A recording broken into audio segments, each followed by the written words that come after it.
Bueno, pues el Señor escuchó. Estupendo. Se nos fue el internet. No sé, nunca nos pasa eso aquí en la iglesia. Debe ser que hay mucha bendición por el camino y se cortó. Bueno, vamos a ver. Doña Sonia estaba en el uso de la palabra, así que la escuchamos. Fue la clave para que Dios hablara a través suyo en esa verdad, en esa dirección, porque Éxodo 20 dice, no te harás figura de cosa que hay en el cielo, ni de nada que haya en la tierra, ni en las aguas debajo de la tierra. Y para mí eso fue como quitarme yo un velo de mis ojos. Y entonces hoy no ha sido fácil, pastor, no ha sido fácil, porque detrás de todo esto vienen sentimientos encontrados, en un momento sentimientos encontrados, sentimientos de duda, sentimientos de ahora qué voy a hacer, ahora que ya conozco esta verdad, ¿qué voy a hacer? Y entonces esa es la razón por la que hoy estoy aquí, por la que mi esposo y yo estamos en una misma dimensión, ¿verdad? Estamos en un mismo buscar, en un mismo sentir, porque nosotros éramos ministros de la Eucaristía por 10 años. Llevábamos 10 años de ser ministros de la Eucaristía, entonces usted podrá entender que hemos tenido, yo digo hemos, porque a través de mí, también mi esposo ha ido, a través de la palabra, Dios nos ha ido hablando muy simultáneamente en cosas que son una verdad, y solo le pido al Espíritu Santo que nos siga iluminando y que lo siga iluminando a usted. Y muchas gracias por tomarse este momento, pastor. Muchas gracias por este ratito que nos está prestando usted. Muchas gracias. Bueno, hermana Sonia, que el Señor le bendiga. De verdad yo tenía muchas ganas de conocerla a usted porque Rey me había hablado mucho de ustedes y conocía un poquito su situación. Primeramente decirles que el Señor hace todo perfecto. El Señor no se equivoca y tiene un tiempo para cada cosa en la vida. El famoso libro del Eclesiastés dice que hay un tiempo para todo. Un tiempo para nacer, un tiempo para morir, un tiempo para sembrar, para cosechar, para llorar, para reír. Hay un tiempo para todo. Y ahora usted está en un tiempo especial de su vida, porque ha llegado a un conocimiento, ha tenido un impacto con la palabra de Dios. Y la palabra de Dios tiene muchas características, y una de ellas es que es viva, es eficaz, y es como una espada que penetra y no nos deja igual, no nos deja, digamos, indiferentes, sino que golpea nuestras creencias, golpea nuestras tradiciones, golpea todas y cada una de las áreas de nuestra vida. Por lo tanto, lo que yo dije en aquella ocasión acerca de leer la palabra, de escudriñar las Escrituras, se lo digo hoy a usted y se lo digo a todos. La palabra de Dios es la que va a traer luz, es la que va a responder a todas y a cada una de las preguntas y de los interrogantes que ustedes tienen. No cabe la menor duda de que ustedes han sido personas que han estado muy involucradas dentro del seno de la Iglesia Católica, ¿verdad? Por lo tanto, no es fácil comenzar una vida nueva, pero no es imposible, porque como ustedes comprenderán, ustedes no son las únicas personas que han tenido esta experiencia, sino que hay miles y miles de hermanos nuestros a lo largo del mundo que han tenido igual o parecida experiencia a la que usted ha tenido. Ahora bien, vayan con paciencia, no corran, no tengan prisa, no quieran entenderlo todo en 2 días. Ustedes han tardado años en llegar a este punto. Ustedes han tardado años en llegar a este descubrimiento maravilloso de los verdaderos 10 mandamientos. Porque usted sabe perfectamente, y todos los que me escuchan en esta tarde, que los 10 mandamientos, no todos, pero algunos de los 10 mandamientos que nos enseñaron, no eran realmente así. Pero en todas las Biblias del mundo, repito, en todas las Biblias del mundo aparecen los verdaderos 10 mandamientos. Y esos 2 primeros mandamientos que nos prohíben postrar nuestro cuerpo, nuestra mente, nuestra vida ante imágenes, construir figuras de madera, de oro, de plata, de lo que sea, incluso de personajes que están en el cielo, en la presencia del Señor, pues quieran que no, es un impacto tremendo. Quiero decirles como testimonio que la primera vez en mi vida que yo comencé a leer la Biblia, esa fue la porción que yo descubrí. Precisamente los famosos 10 mandamientos de Éxodo capítulo 20, que también están en otro libro de la Biblia, el libro de Deuteronomio, el capítulo 5. Fui a hablar con un sacerdote que me daba clases a mí en los salesianos, porque yo cuando vivía en Venezuela estudié en los hermanos maristas, y en España, cuando vinimos a España a vivir, mis padres me metieron en los salesianos, ¿verdad? Y conozco muy bien la Iglesia Católica desde adentro, porque fui monaguillo, estuve en el coro, toda mi educación de niño fue en colegios católicos que eran de un nivel muy alto y muy bueno, en aquellos años por lo menos. Y entonces fui a hablar con un cura, un tal Don Gilberto, un gran hombre, un buen hombre, y le mostré los 10 mandamientos que había descubierto en aquella Biblia que un día me habían regalado. Y entonces él, mirando en varias direcciones, me dijo: Manuel, cierra, como él me llamaba, si en algún momento de tu vida te encuentras en una encrucijada, que no sabes a quién obedecer y qué hacer, obedecer a los hombres o obedecer a Dios, quédate siempre con la palabra de Dios. Y eso es lo que hice. Comencé a leer y a leer y a leer y fui descubriendo cosas espectaculares de la palabra de Dios. Porque digamos que eso es lo más llamativo, el golpe, ¿verdad? La confrontación con el tema de la idolatría. Porque todos los católicos, lógicamente, un buen católico, pues tarde o temprano tiene que adorar alguna imagen, algún santo, alguna virgen. Es que forma parte de la liturgia, es que es imposible ser un buen católico y no adorar a imágenes o a santos, sea a Pablo, a Pedro, a María o a quien sea, ¿verdad? Pero entonces cuando uno va comenzando a leer la Biblia, uno se encuentra que lo que uno creía que era lo más importante, lo más maravilloso, resulta que era una auténtica abominación ante los ojos de Dios. Por lo tanto, mi consejo, doña Sonia, y para todos ustedes a partir de hoy, es no paren de leer la palabra de Dios. Y ese testimonio que yo contaba de aquella parejita que eran muy católicos, una pareja joven de novios, no eran ni casados en aquel momento, que me preguntó ella si era bíblico o no adorar las imágenes, y yo le dije que leyera Éxodo 20. Hoy en día esa pareja, están casados lógicamente, y son pastores de una iglesia evangélica en España, concretamente en la ciudad de Sevilla. ¿Qué quiero decir con todo esto? Que cuando Dios comienza a cambiar una familia, una vida, un corazón, no hay nada ni nadie que lo detenga. No tengan miedo. Ustedes, todos los pasos que den a partir de hoy, consúltenle a Dios, lean la palabra del Señor, no le tengan miedo al hombre, porque ustedes han sido iluminados con la luz del Evangelio, con la luz de la palabra de Dios, y por lo tanto no tienen que tenerle miedo al hombre en absoluto. Al que hay que tenerle respeto es a Dios, pero al hombre no hay que tenerle miedo, sea quien sea y se llame como se llame. Así que yo le doy muchas gracias al Señor, doña Sonia, por conocerla, a usted, a su marido, y siga adelante. Les voy a contar a todos un pequeño testimonio. En uno de los muchos viajes que he realizado a Israel, a Tierra Santa, vino conmigo en el grupo un matrimonio muy devoto, muy católico. Ella concretamente tenía varias hermanas monjas, y estaban a punto de canonizar a un antepasado de ella. Cuando vinieron conmigo a la ciudad de Jerusalén, los llevé al sepulcro bíblico, al sepulcro que tiene todas las características bíblicas, como dice la palabra de Dios.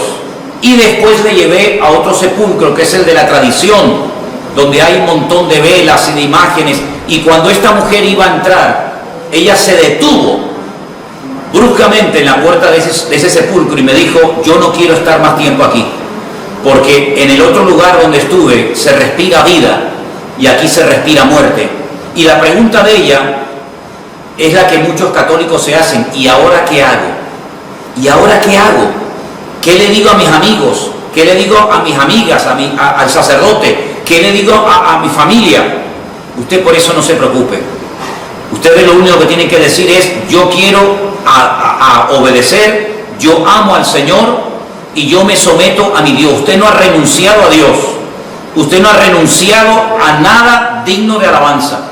Por lo tanto, lo que le tiene que decir a todo el mundo es, Dios está cambiando mi vida, estoy leyendo su palabra y lo que le puedo decir es que lean la Biblia como yo la he leído y el Señor se encargará de hacer la obra correspondiente en cada persona. Es lo que le puedo decir, doña Sonia. Perfecto. Ok. Bueno, pues, perfecto, gracias. Como resumen, no tengan miedo al hombre, lean la palabra del Señor, no tengan ningún temor y a cualquier persona que les pregunte, díganle simplemente que ustedes están leyendo la palabra de Dios y que el Señor es el que está haciendo la obra en vuestros corazones. Por lo tanto, no le tengan ningún temor al hombre, sigan leyendo la palabra, que el Señor tiene grandes sorpresas para todos y para cada uno de ustedes por el camino. Doña Sonia, un beso, que Dios le bendiga, saludos a su marido, a su esposo, que Dios le guarde, mucho ánimo y a seguir adelante y a leer mucho la palabra de Dios, que en ella usted va a encontrar la respuesta a todas las preguntas y el Señor le va a indicar con su Espíritu Santo que ahora vive dentro de usted lo que tiene que hacer en todo momento. Que Dios le bendiga grandemente. ¿Me escucharon bien ahora? Ok, gloria a Dios, gloria a Dios. Bueno, yo quisiera también decirle a cualquier otra persona que esté conectado en esta noche que si tiene alguna pregunta, que aprovechando este momento tan bonito que estamos teniendo, que con toda libertad la haga. Ahora, perfecto, perfecto. Ok, buenas tardes, pastor. Que Buenas Señor le tardes, bendiga. hermana. Y a todos los hermanos. De verdad que es bueno estar acá con ustedes. Para mí es una alegría inmensa. Y bueno, sí, tengo una pregunta rapidita para para darle chance a todos los demás. Es que tengo una duda con respecto a la oración. En la Iglesia Católica normalmente se ora rezando el Padre Nuestro, como todos los católicos saben. Padre Nuestro que estás en el cielo. Aquí todo el mundo sabe, los católicos, lo que es el Padre Nuestro. Yo estuve leyendo en Lucas 11, que cuando los discípulos se reúnen con Jesús, igual le preguntan de qué manera ellos podían orar. Y él les dice que oren de esta manera, Padre Nuestro que estás en el cielo. O sea, se repite la misma oración que hacen en la Iglesia Católica. Mi duda es esta. Nosotros que ya estamos teniendo una relación directa con Jesucristo, como usted bien lo dice, ¿podemos seguir haciendo esa misma oración o debemos orar como si tuviéramos una conversación con Dios directamente, sin tener que usar tanto palabrerío y tantas cosas que se decían en la otra iglesia, sino como que vaciar tu corazón y decir lo que tú sientes, lo que tú piensas, y Él le irá indicando a uno de qué manera uno va a ir orando, ¿no? Ok, Esa es mi pregunta. Hermana, escuché muy bien su pregunta y le voy a pasar a responderla y que la respuesta sirva también para todos los que están conectados en esta tarde. Primeramente, hermana, decirle que la oración, la preciosa oración del Padre Nuestro, no es una oración de la Iglesia Católica. El patrimonio no lo tiene la Iglesia Católica, ni la Iglesia Evangélica, ni nadie. La oración preciosísima del Padre Nuestro está en la Biblia y la enseñó nada más y nada menos que nuestro Señor Jesucristo, ¿verdad? Permítame leerles al grupo las palabras previas y posteriores a la preciosa oración del Padre Nuestro. En el Evangelio según San Mateo, por si tienen la Biblia a mano y quieren seguir la lectura conmigo, en el capítulo 6, Mateo capítulo 6, verso 5, dice la palabra de Dios: y cuando ores, no seas como los hipócritas, porque ellos aman el orar en pie en las sinagogas y en las esquinas de las casas para ser vistos por los hombres. De cierto os digo que ya tienen su recompensa. Mas tú cuando ores, entra en tu aposento y cerrada la puerta, ora a tu Padre que está en secreto, y tu Padre que te ve en lo secreto, te recompensará en público. Versículo 7. Y orando no uséis vanas, escuchen, no uséis vanas repeticiones como los gentiles que piensan que por su palabrería serán oídos. No os hagáis semejantes a ellos, porque vuestro Padre sabe de qué cosas tenéis necesidad antes que vosotros se la pidáis. Es decir, en el pueblo de Israel, hasta el día de hoy, hay libros muy gordos, libros enormes. El más famoso se llama el Sidur, donde hay oraciones absolutamente para todo. Para cuando usted come, cuando usted bebe, cuando usted sale, cuando usted entra, cuando se muere una persona, cuando nace un niño, para un matrimonio, para un bautismo, absolutamente para todo. Son oraciones que se hacen continuamente. Hay 3 oraciones que en el pueblo de Israel obligatoriamente todo devoto tiene que hacer cada día. La oración de la mañana, que se llama Shacharit, la oración de la tarde, aproximadamente como a las 3 de la tarde, que se llama la Minjá, y la oración de la noche, que se llama la oración de Arbit. Todos los días las mismas oraciones, las mismas lecturas, los mismos salmos, toda la vida. Esto ya existía en los tiempos del Señor Jesucristo. Oraciones repetitivas que se aprendían de memoria, que se enseñaban de generación en generación, el padre al hijo, el hijo al nieto, sucesivamente. ¿Qué es lo que hace el Señor Jesucristo? El Señor Jesucristo le enseña a los discípulos y a todos los cristianos una oración modelo, una oración base, que va a servir para que sobre esa oración sepamos qué cosas podemos pedir y cómo debemos pedirla. ¿Es malo repetir en alta voz el Padre Nuestro? En absoluto.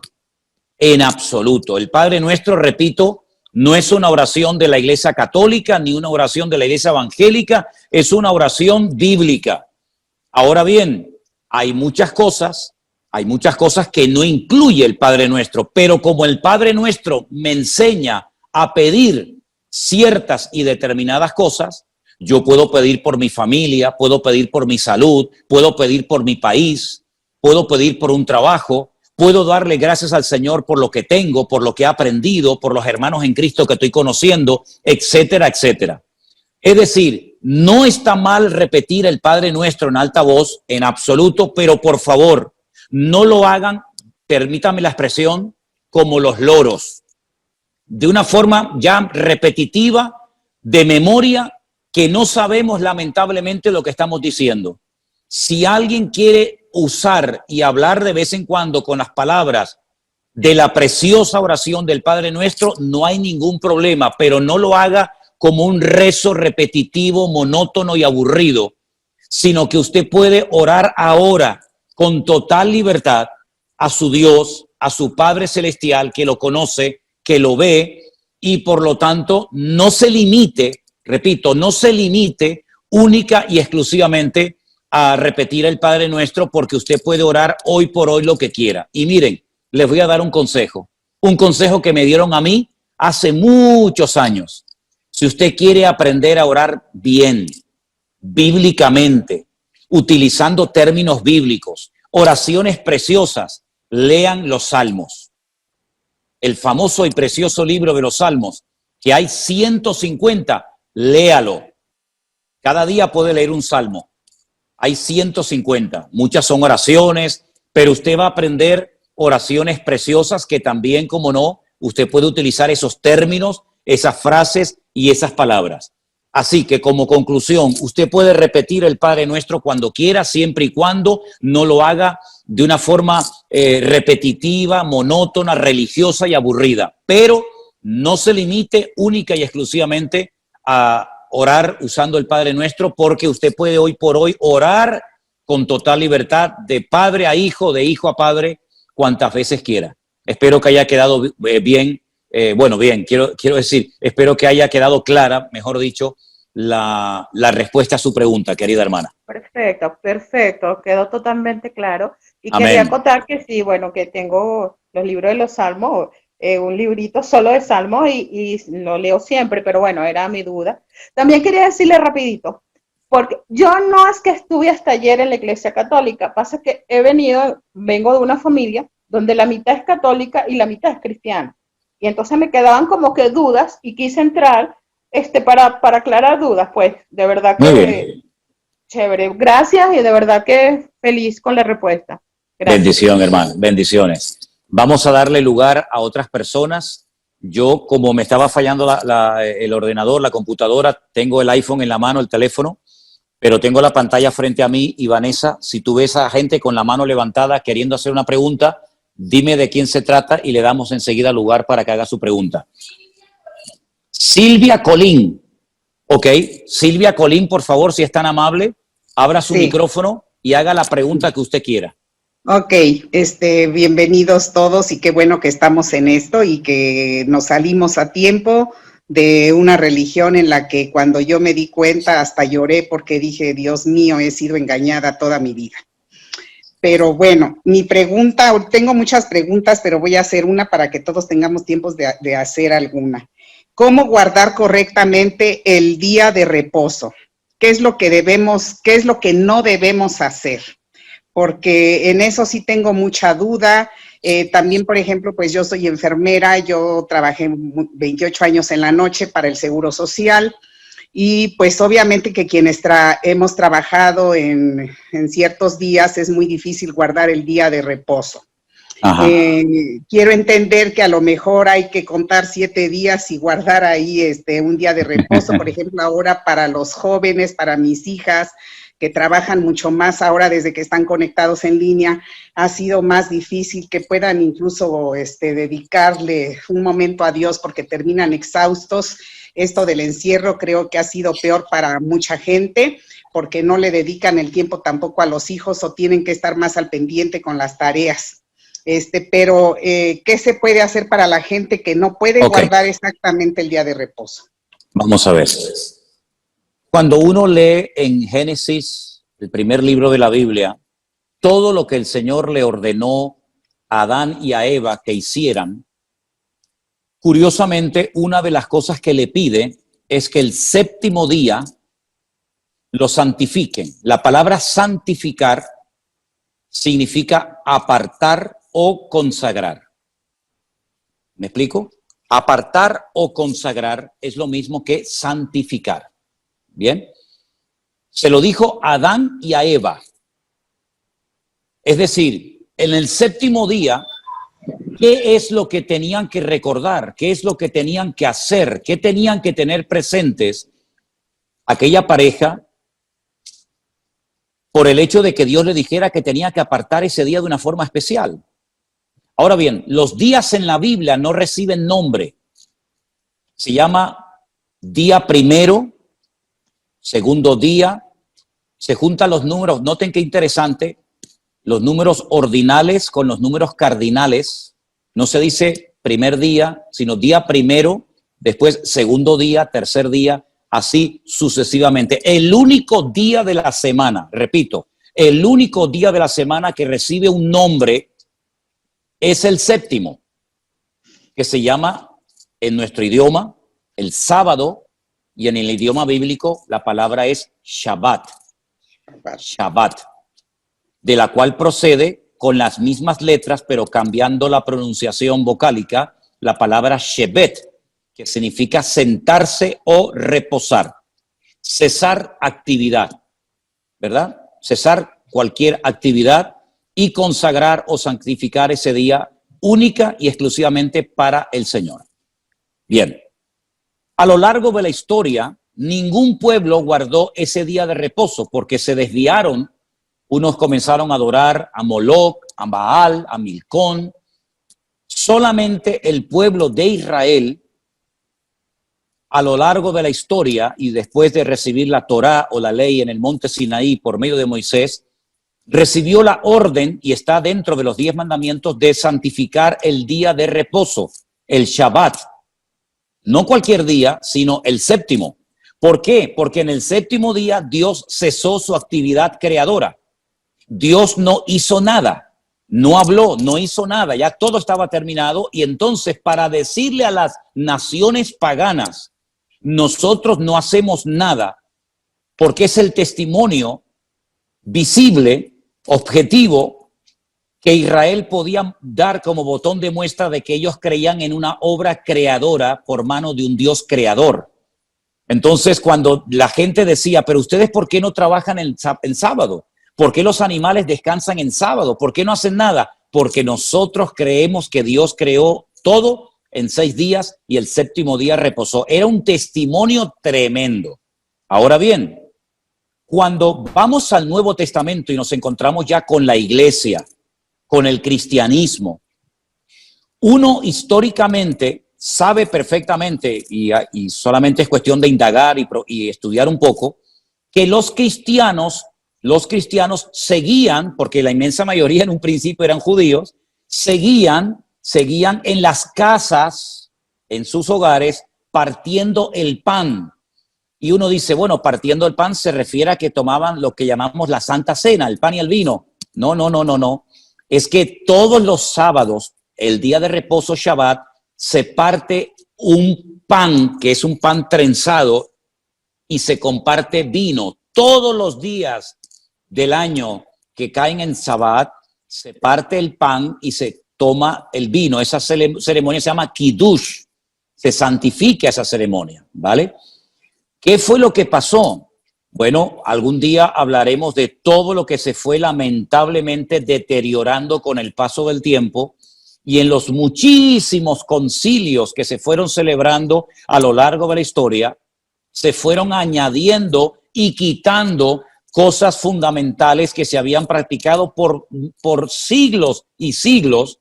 Y una de las cosas que concretamente en el concilio de Nicea, antes del 400 antes de Cristo, concilio de Nicea, estudien eso en Google, por favor.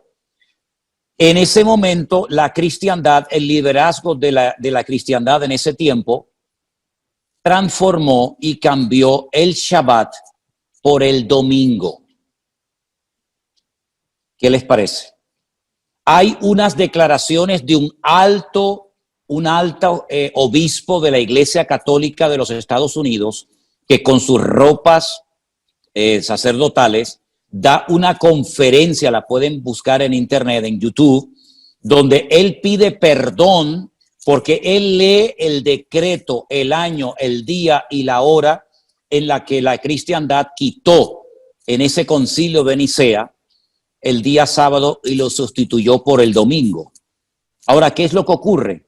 En nuestra tradición cristiana es muy difícil, no sé ustedes hermanos, pero es muy difícil por las cuestiones laborales fundamentalmente, guardar el día de reposo. De hecho, los cultos, el culto principal de la mayoría de las iglesias, aunque aquí el sábado lo hacen los jóvenes, ¿verdad? Y en muchas congregaciones, el culto principal es el domingo. ¿Por qué? Porque en el sábado trabaja mucha gente y no vendría nadie al culto. Entonces, por cuestiones de prácticos, por ser prácticos, nos congregamos el domingo. Ahora, en Cristo, todos los días son del Señor. Todos.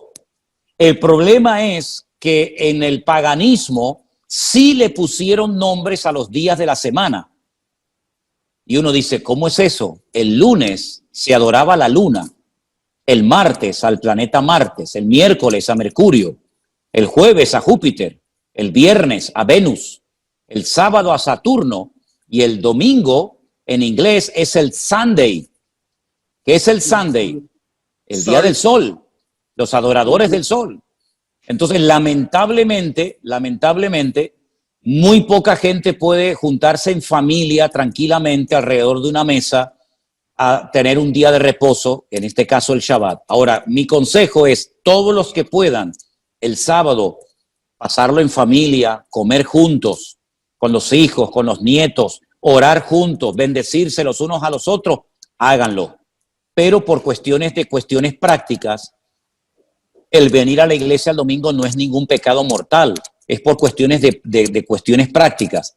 Ahora bien, hay ciertos y determinados trabajos, como por ejemplo médicos, bomberos, policías, etcétera, que según las leyes que después establecieron los rabinos a lo largo de la historia, la vida humana está por encima del Shabbat. Es decir, usted si tiene que salvar una vida en Shabbat, lo hace, independientemente de que sea día de reposo. Jesús le dijo una vez a un líder de una sinagoga en Israel, le dijo, tú eres un hipócrita, querido, porque esta hija de Abraham que estaba 18 años atada por Satanás en tu congregación, que no se podía enderezar, tú no orabas por ella, pero sin embargo hoy te has levantado y has desatado tu buey del pesebre y lo has llevado a beber. ¿Cómo es posible que le des más importancia a la vida animal que a la vida humana? Entonces lo que no tenemos es caer en un fanatismo y creer que porque no podemos guardar el día de reposo nos vamos a condenar. No, hay que procurar cumplir con todo dentro de nuestras posibilidades. Pero el día de reposo es fundamentalmente un día de eso, de reposo, de tranquilidad, de sosiego, de calma para estar en familia, estar juntos, cesar cualquier actividad que pueda ser cesada. Y luego el domingo nos juntamos como pueblo de Dios en nuestras iglesias, nuestros cultos, y no hay ningún problema. Pero en Cristo no nos ceñimos única y exclusivamente como Israel a un día de la semana, sino que en Cristo todos los días son del Señor. Y para finalizar, en la carta muy interesante a los hebreos, que la tenemos en el Nuevo Testamento, antes de la carta de Santiago, dice que enseña que Cristo es nuestro reposo, es decir, Cristo es nuestro Shabbat. En Cristo, ese reposo que se representa con un día a la semana, nosotros lo tenemos constante y permanentemente todos los días de nuestra vida. Espero haber respondido a su pregunta, querida hermana. Sí, sí, pastor, y es que como se habla de que la gente no se salva si no guarda el cuarto mandamiento y en eso está el séptimo día, pues digo, hijo. Eso no es verdad. Eso no es verdad. La salvación no se gana por los mandamientos. Permítame ponerles el ejemplo de un joven rico que un día vino al Señor y le dijo, maestro bueno, ¿qué tengo que hacer para heredar, para tener la vida eterna? Y Jesús le dijo, ¿estás cumpliendo con los mandamientos? Y le dijo, sí. Y le dice, pero aún te falta una cosa. Es decir, cumplía con los mandamientos, pero le faltaba una cosa. Luego, por sentido común, simplemente por guardar los mandamientos, no ganamos la salvación de nuestra alma. Porque si fuera por eso, ¿para qué vino Cristo a morir en una cruz? Si cumpliendo con los mandamientos, que tampoco son tan difíciles de cumplir, obtenemos la salvación de nuestra alma, entonces la obra de Cristo en la cruz no era necesaria, nada más lejos de la realidad. La salvación no se obtiene por lo que hacemos, sino por los méritos de Cristo. ¿Amén? Ok, gracias. Tengo más preguntas, pero bueno, a ver que alguien más haga algo. Ok, gracias hermana, bendiciones. A su micrófono, Hola. por favor. Hola, buenas tardes, pastor. La verdad Buenas tardes. Buenas tardes. Somos una bendecida. Le presento a Carla, mi hijita, que tiene 23 años. Hola, Somos Carla. de Argentina. Hola. Y ¿cómo es? Somos una bendecida porque todos los días escuchamos el devocional y la verdad que somos una bendecida de tenernos en nuestras vidas, porque gracias a usted hemos interpretado la palabra, hemos tenido mucho conocimiento y nos ha ayudado un montón, porque en la Iglesia Católica jamás leímos la palabra, jamás. Siempre que íbamos a misa nunca la interpretábamos tampoco, pero al tenerla a usted en nuestras vidas somos una bendecida por guiarnos, por ser nuestra guía. Le agradecemos a Dios. Que Dios lo bendiga inmensamente. ¿Me escucha, pastor? Bueno, la pregunta que yo le hice la vez pasada era el tema de la Biblia, porque nosotros tenemos la Biblia católica y ahora tenemos la Reina Valera. Lo que quería consultarle yo, que le consulté la vez pasada, era qué hacíamos con la Biblia católica.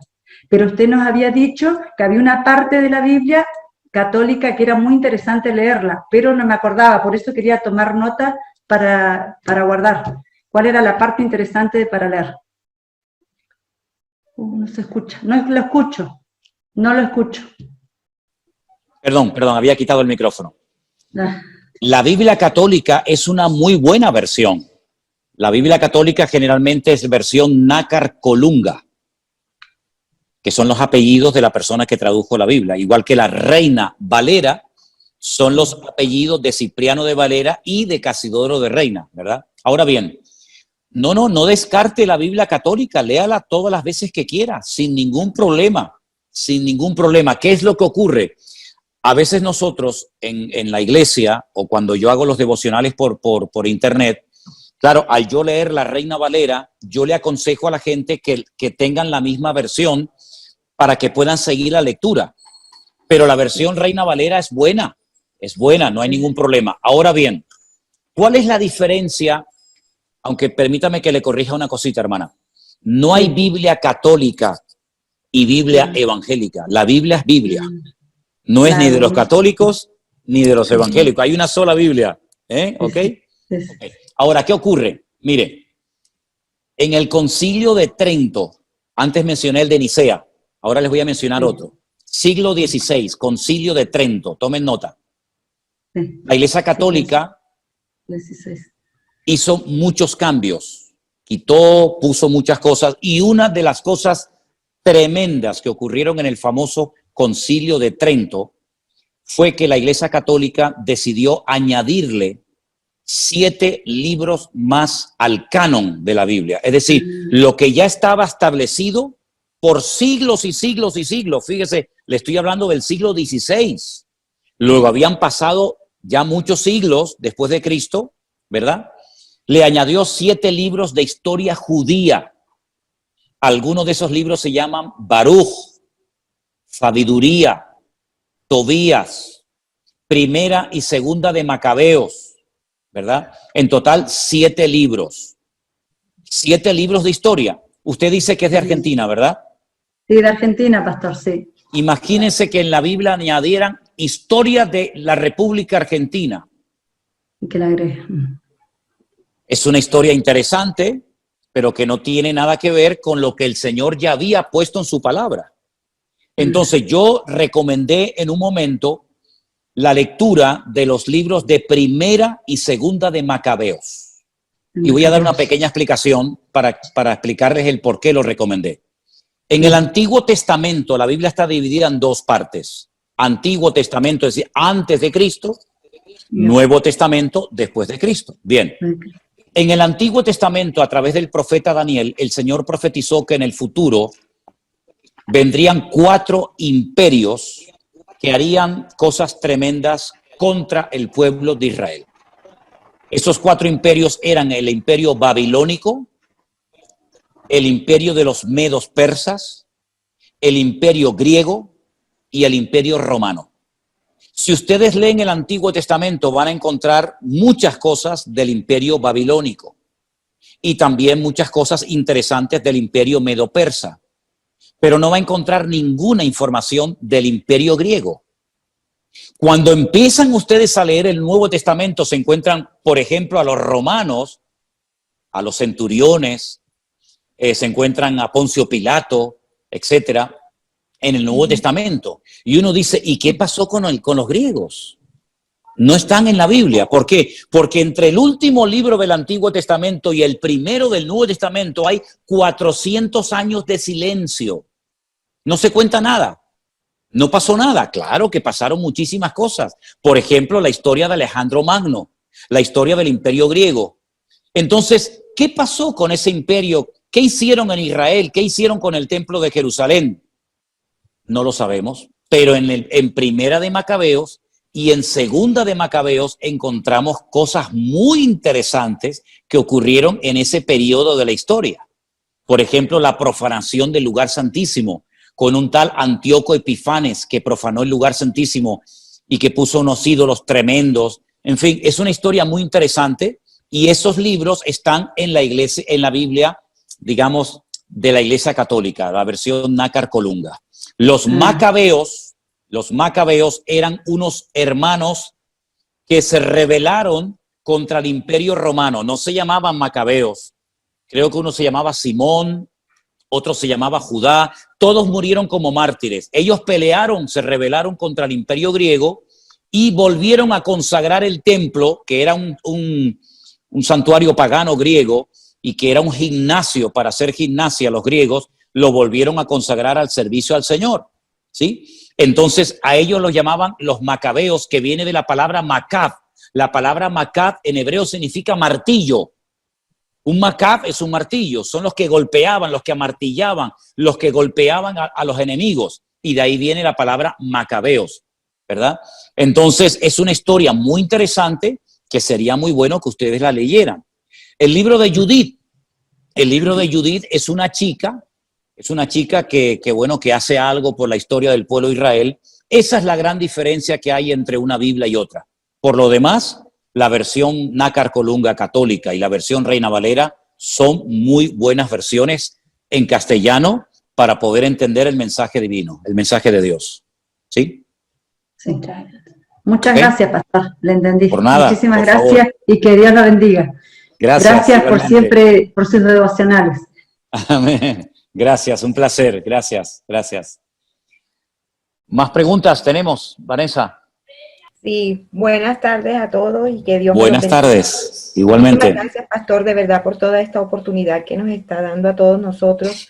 En lo particular, pues siempre he venido de una iglesia, de una formación católica, toda mi familia, de verdad. Aquí nadie me ha dicho, pues, nadie me ha invitado, es el mismo Señor quien ha puesto todo en mi vida, porque precisamente tuve esa curiosidad de estar empezando a leer la Biblia, y obviamente pues a partir de que empecé a leer, que no sabía ni por dónde empezar, yo empecé desde el principio, desde el Génesis. Entonces empezaron a surgirme muchas dudas, precisamente eso de la idolatría, de los ayunos, de todo esto, ¿no? Pero a mí, por ejemplo, en lo que me respecta es en lo que veo en la cuestión de los diezmos y de los ayunos. Porque si bien es cierto, por ejemplo, acá en la Iglesia Católica muchas veces decían no, que los diezmos pues no necesariamente no es necesariamente dar el 10% de lo que tú ganas a estos, sino ayudar a otra gente, ¿no? Entonces, eso me causa como conflicto también porque, bueno, yo pienso que según lo que estoy leyendo, pues es para beneficio del Señor, ¿no? Para edificar. Que esa es otra de las dudas que tengo yo aquí, por ejemplo, ahorita que estamos en la iglesia virtual, ¿cómo hacemos nosotros para aportar, para poder ayudar y contribuir a que esta comunidad crezca? Porque es para beneficio de Dios, precisamente. Y lo del ayuno, bueno, ya eso es otra cosa que me imagino que será en otra oportunidad. Vamos por parte, vamos. Piano, piano se va lontano, dicen los italianos, poquito a poco, ¿no? Miren, hermana, vamos a ver, que quede bien claro para todos los hermanos, todo el grupo que en esta tarde está conectado, que yo, que les habla, en ningún momento he hablado de aportar absolutamente nada. ¿Ok? No hablamos de diezmos, ni de ofrendas, ni de donaciones, ni de limosnas. No he hablado absolutamente nada de eso, ni lo haré, salvo si me preguntan.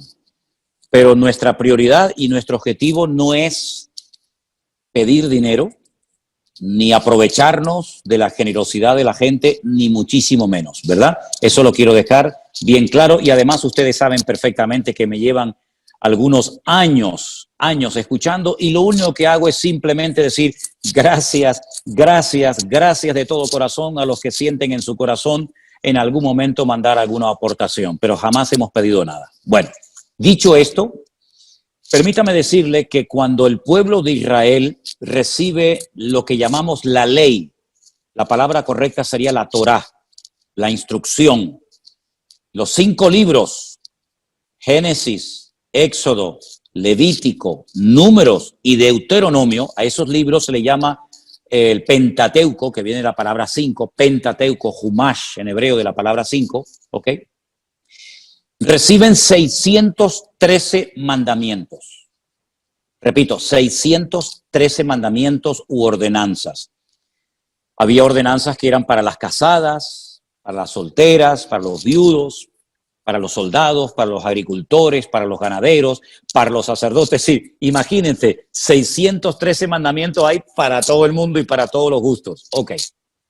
Una de las cosas que el Señor dijo es que de las 12 tribus de Israel, las 12 familias que se fueron reproduciendo y formaron el pueblo de Israel, el Señor escogió a una de las 12 que fueron los levitas, la famosa tribu de Leví, que no iban a recibir herencia, no iban a recibir tierra, por lo tanto, no se iban a poder dedicar ni a la agricultura, ni a la ganadería, ni a ningún otro trabajo, sino solamente a las cosas del templo, del tabernáculo, las cosas del Señor, los sacrificios, etc. Entonces la pregunta es, si no podían trabajar en otra cuestión más que en los asuntos de Dios, ¿de qué vivía esta gente?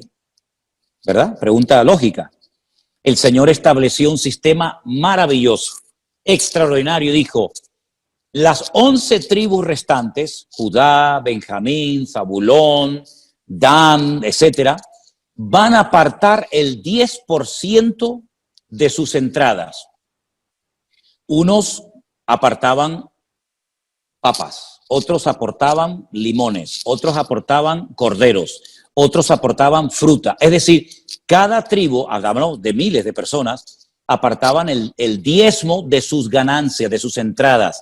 Si vivían muy lejos y no podían traer la mercancía, la vendían y traían el dinero al templo.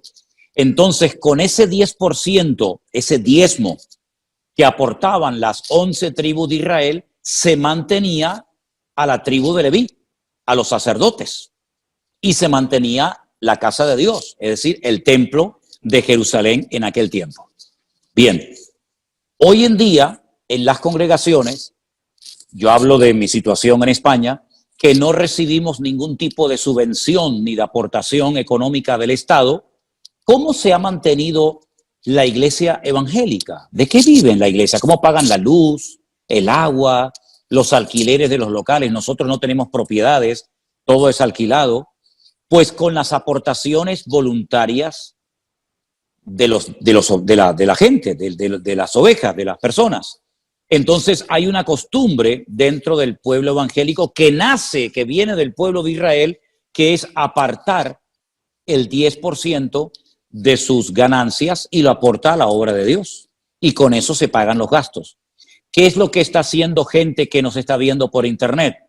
Bueno, ellos van a la página web de nuestra iglesia y ven que hay una cuenta bancaria y hay un sistema muy sencillo, muy seguro, muy rápido que se llama PayPal, ¿sí? Y con ese sistema de PayPal, lo que hacemos es permitirle a la gente, perdón, un segundito, y el Señor es fiel y el Señor nunca nos abandona y hasta el día de hoy podemos decir que el Señor ha cuidado de su obra. ¿Me entendió la respuesta? ¿Sí? Sí, pastor, buenas tardes. Abra su micrófono, por favor. María Luz. Ok, ya puede hablar. Sí, le escucho. Buenas tardes, pastor. ¿Me escucha? Le escucho perfectamente, hermana. Adelante. Ya. Buenas tardes, muchas bendiciones para todos. Mi duda es que, bueno, alguien preguntó sobre eso, primero que nada sobre el ayuno y luego sobre el bautizo. Ya, alguien por ahí, hermano cristiano de otra parte, sí me decía de que yo me tenía que bautizar luego ya. Entonces yo le dije que una vez la había escuchado a usted, que usted decía que, como dijo delante, piano. Quiero conocer bien, quiero aprender de la palabra, quiero ir poco a poco aprendiendo todo lo que es el cristianismo y lo que me diga el Señor. Entonces, no estuve un poco de acuerdo con esa persona porque como yo siempre fui católica, toda mi familia fue católica, y siempre dije de que si algún día el Señor me llamaba, yo quería hacer las cosas bien. Entonces, estoy en eso, estoy aprendiendo y yo quiero saber si estoy errada en lo que yo pienso. Por eso mi pregunta iba ya hacia lo del bautismo, pastor. Ok, hermana. Escuché su pregunta perfectamente y se la voy a responder. ¿Usted me está escuchando bien a mí? Sí. Ok, mire, hermano, vamos a ver. Cuando uno va a la palabra del Señor, que es a donde siempre tenemos que ir a ver qué es lo que el Señor manda, a ver qué es lo que el Señor ordena, uno se encuentra que hay gente en el Nuevo Testamento que se bautizaba. Y entonces uno dice, bueno, ¿cómo se bautizaba la gente? ¿Cómo hacía la gente en la Biblia para bautizarse? Vamos a ver cómo lo hizo el Señor Jesucristo. Uno se encuentra al Señor Jesucristo, que no es un niño, sino ya es una persona adulta, que va caminando por su propio pie a un lugar donde hay un tal Juan el Bautista que está bautizando a la gente en el río Jordán. Entonces uno dice, qué curioso que el Señor Jesucristo, que es nuestro ejemplo en todo, ¿verdad? El Señor Jesucristo es nuestro ejemplo en todo. Sus padres, José y María, no lo bautizaron cuando era un niño pequeño, sino que él a la edad de 30 años se bautiza, lo bautizó Juan el Bautista, y después, como saben ustedes, se va al desierto y está ayunando un montón de días hasta que él comienza su ministerio. Bueno, después cuando el Señor Jesucristo 3 años después termina con su precioso ministerio, reúne a sus discípulos y les dice, id por todo el mundo y predicad el evangelio. El que creyere, escuche bien el orden, el que creyere y fuere bautizado, es decir, que él lo que quería es que la gente que se fueran a bautizar supieran lo que están haciendo.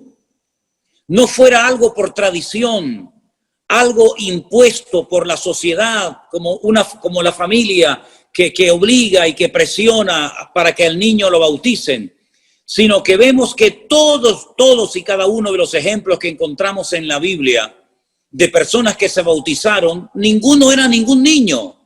No eran niños de una semana, de un mes, de 15 días, no, eran gente grande, era gente adulta, que primeramente creían y luego se bautizaban.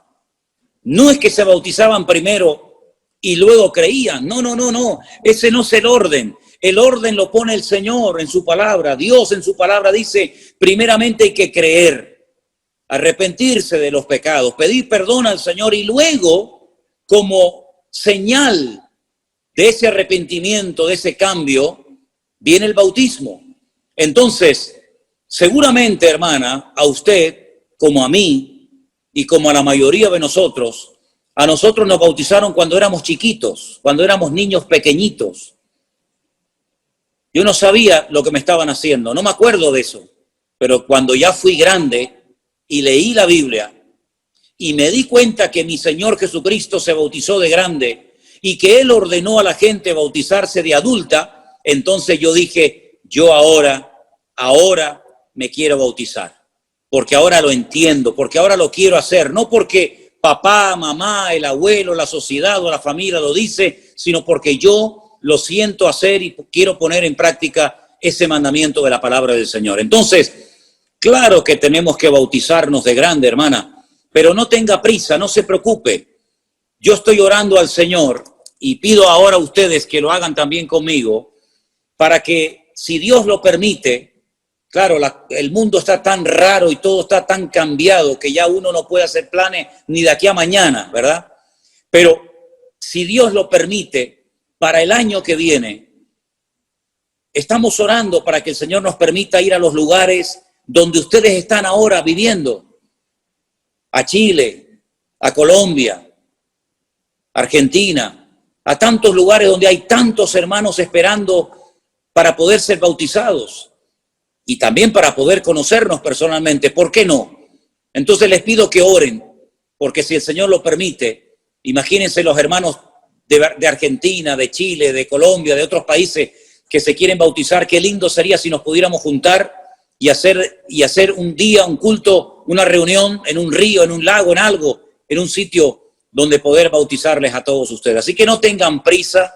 Yo sé que muchos lo han leído, lo quieren poner en práctica porque no han leído de la palabra del Señor, pero no tengan prisa. Ya lo haremos cuando el Señor lo permita y lo crea conveniente. Amén, hermana.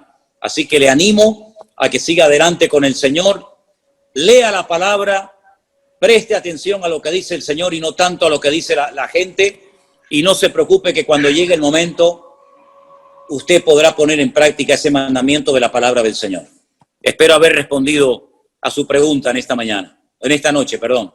Bueno, aquí es de noche, para ustedes es de día. Hola, pastor, qué gusto más grande poder saludarlo. ¿Me escucha bien? Sí, le escucho.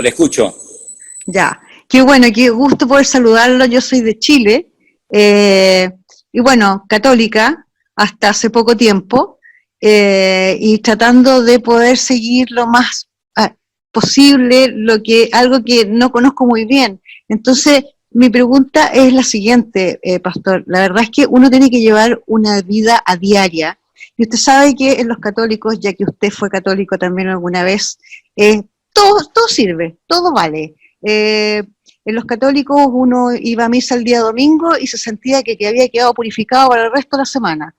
Entonces, mi pregunta es la siguiente. Yo he visto que no hay por ejemplo, para nosotros, sabe que los católicos la Eucaristía, como decía la otra señora, es súper importante. Y yo he visto que en la iglesia que usted preside, eso es una vez al mes. Y nosotros para poder comulgar teníamos que habernos confesado, ¿cierto? Y esto tampoco lo veo en las iglesias cristianas. Entonces mi pregunta es, no importa que uno no se haya confesado, o cómo lo hacen para ustedes determinar cuándo es la Santa Cena que ustedes le llaman, y para poder estar bien con el Señor, porque para nosotros sabe lo importante que es la Eucaristía. Le escuché perfectamente, hermana. Le escuché perfectamente y es una pregunta muy, muy interesante y me alegro mucho que la haya hecho porque estoy seguro de que le va a ayudar a más de uno de los que están conectados en esta noche. Vamos a ir por partes, ¿sí? El Señor Jesucristo, la noche que fue entregado, la noche que lo crucificaron, ¿verdad? ¿Qué fue lo que repartió a sus discípulos? Repartió pan y repartió vino, ¿no es cierto? Porque además esa noche se estaba celebrando una fiesta que en hebreo se llama la fiesta de Pesaj. Nosotros la conocemos como la fiesta de la Pascua, ¿sí? Y es una noche muy, muy importante porque recordaban la liberación de la esclavitud en Egipto. Habían estado 400 años sus antepasados en Egipto como esclavos, la mayoría del tiempo, y lograron salir milagrosamente a través de Moisés, que los llevó hasta el monte Sinaí, y bueno, todos conocemos la historia, ¿verdad? Entonces, todos los años se sigue celebrando en Israel la fiesta de la Pascua, donde comen hierbas amargas, donde comen el cordero, donde comen pan sin levadura, donde toman el vino, ¿cierto? Ahora, en el Nuevo Testamento, el Señor Jesucristo dijo, haced esto en memoria de mí, y todas las veces que lo hagáis, la muerte del Señor anunciáis hasta que Él venga. Es cierto que cuando uno era católico, y sé perfectamente lo que usted dice, porque yo era casi de misa diaria, porque en aquellos tiempos teníamos que ir a misa casi todos los días en el colegio, y previamente teníamos que pasar por el confesionario. Y yo casi ya no sabía ni lo que decirle al cura, porque como me confesaba todos los días, pues ya le conté todo. Entonces lo que hacía, que me pegaban así sopapos, ya me pedía perdón por los pecados que iba a cometer, porque como iba a seguir pecando, pedía perdón por lo que había hecho y por lo que iba a hacer. Una cosa tremenda, ¿no?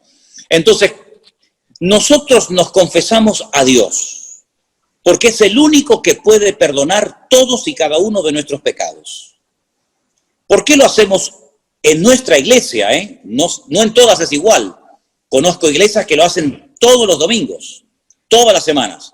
En nuestra congregación lo hacemos una vez al mes y repartimos pan y vino para todos.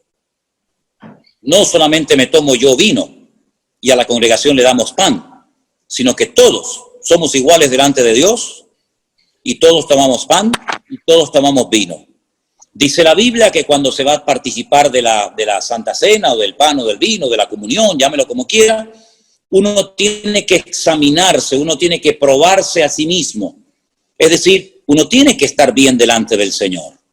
Entonces siempre aconsejamos que antes de participar del pan y del vino, ya que no hay confesionario, ya que no tiene que venir la gente a mí a confesarse y pedirle perdón y yo absorberle y ordenarles una penitencia, lo que hacemos es, antes de participar del pan y del vino, oramos. Y yo digo, hermanos, si hay algo que tienen que arreglar entre ustedes, si hay algún pecado de lo cual tienen que arrepentirse, por favor, pónganse bien delante de Dios para que puedan participar dignamente, como dice la palabra.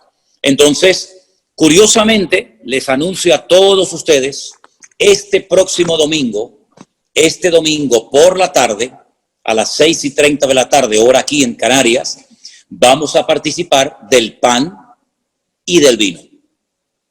Entonces, yo anuncio esto por si alguno de ustedes que ya ha entendido el Evangelio, que va en serio con el Señor, quiere unirse virtualmente en ese momento con nosotros. Lo van a hacer miles de personas en muchas partes del mundo, pero si ustedes nunca lo han hecho y les gustaría participar del pan y del vino, pues tenga preparado el pan y el vino o el zumo de uva para ese día, y cuando llegue el momento, usted que va a ver el culto por YouTube en directo, cuando yo diga participemos ahora juntos del pan, usted lo puede hacer.